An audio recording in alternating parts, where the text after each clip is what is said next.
Bonjour. C'est quoi, selon vous, le plus grand problème de l'humanité? Le plus grand ennemi de l'être humain, de la paix sur la terre? Eh bien, quand on creuse derrière tout ce qui se passe de mauvais dans ce monde, de mauvais dans notre vie, on découvrira presque toujours la présence du mal.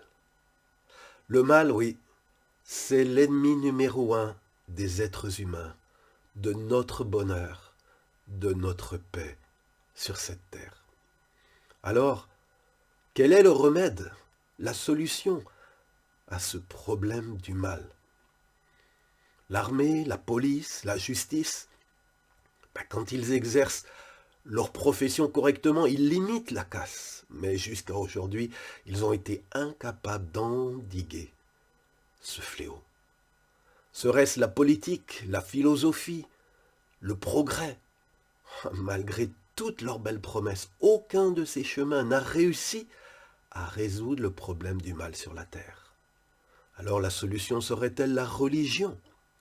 Le monde compte, ce sont des chiffres de septembre 2021, 2,2 milliards de chrétiens, 2 milliards de musulmans, 1,6 milliard d'hindouistes, 507 millions de bouddhistes, 28 millions de sikhs, 14 700 000 juifs, cela fait en tout 6,7 milliards de religieux sur les 8 milliards d'êtres humains qui peuplaient la Terre en 2022. Alors, le constat est simple. La religion, elle est aussi incapable d'endiguer ce fléau du mal. Le problème du mal est donc loin d'être réglé. Pourtant, c'est là le cœur de notre problématique. Alors, tout le monde s'accorde que ce mal, loin de diminuer, au contraire, il va en s'empirant. Et les gens soupirent jusque à quand?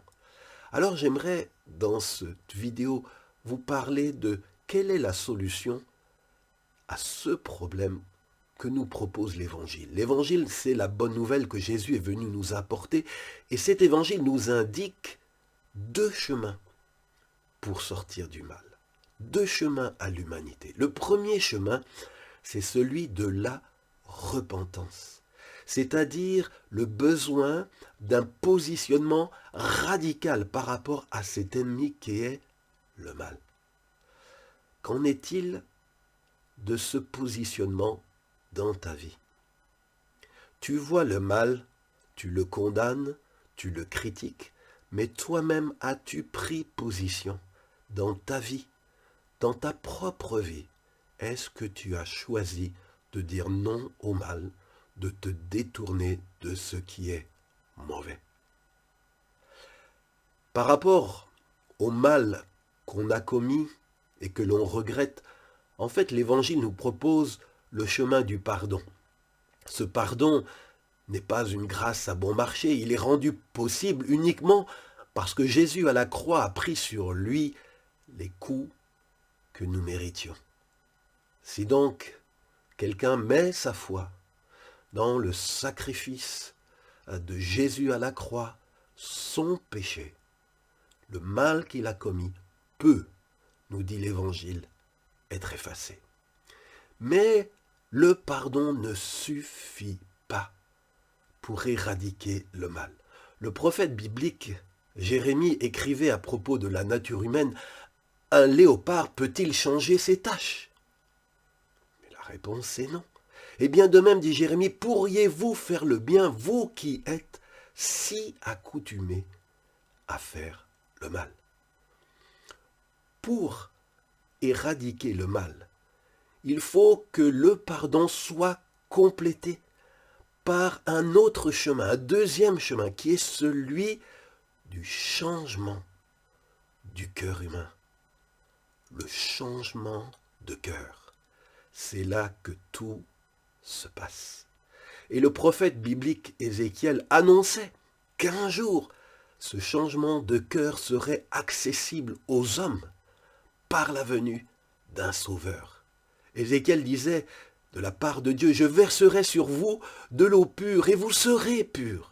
Je vous purifierai de toutes vos actions impures. » C'est pour cela que Jésus est venu.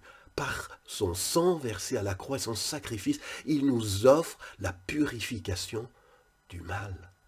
Mais le Seigneur veut compléter son pardon par un autre miracle. Ézéchiel disait de la part de Dieu, « Je vous donnerai un cœur nouveau, je mettrai en vous un esprit nouveau, j'enlèverai votre cœur de pierre et je vous donnerai un cœur de chair, je mettrai en vous mon esprit et ainsi je vous rendrai capable de faire le bien, d'obéir à mes lois, de respecter et de faire ce que je vous ai commandé. » Alors toi qui pleures sur tout le mal qui est dans le monde, Dieu t'appelle à te repentir, à dire non au mal. Non au mal d'abord dans ton propre vie, dans ton propre cœur.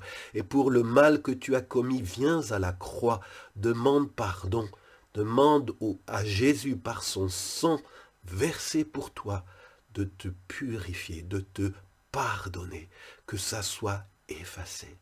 Mais ensuite, reçois Jésus.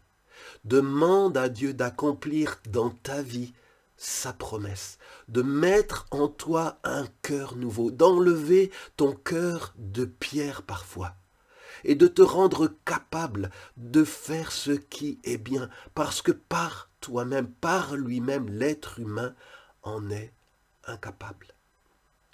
Es-tu prêt à prendre au sérieux ces deux chemins que l'Évangile nous propose pour sortir de cette impasse, de ce fléau qui est la présence du mal au cœur de l'histoire des hommes? Je prie que ce message touche ton cœur. Je prie que tu comprennes que le problème du mal n'est pas juste extérieur et chez les autres, il est en tout être humain, et tout être humain a besoin de trouver la bonne réponse pour que le mal, nous n'en soyons plus esclaves, mais vainqueurs. Chaque vendredi, je publie un message sur ma page Facebook ou ma chaîne YouTube à Jean-François Gott. Si ce message vous interpelle, je vous invite à vous connecter, à vous abonner.